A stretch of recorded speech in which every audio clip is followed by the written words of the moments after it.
মুহূর্তে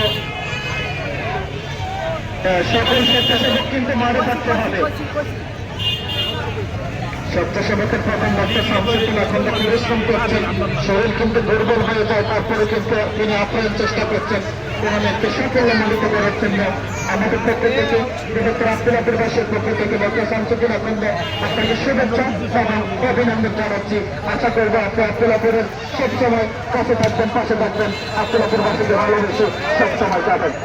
কি হয় এতে করেছেন হাসান খেলোয়াড় শেষ মুহূর্তে খেলোয়াড় কিন্তু বারবার বাসের দিক তাকাচ্ছেন, বারবার সময়ের দিক তাকাচ্ছেন, খেলা করতে করতে নাটকীয় পরিবেশের সম্ভাবনা ছিল।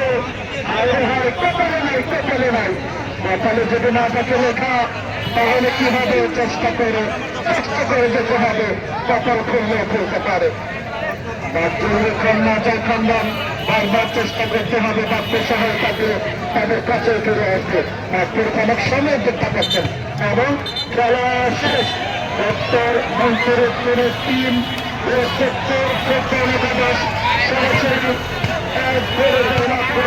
টুর্নামেন্ট থেকে পরবর্তী খেলায় উত্তীর্ণ হয়েছে এবং আগামীকাল শনিবার সবার জন্য আমন্ত্রণ জানাচ্ছি।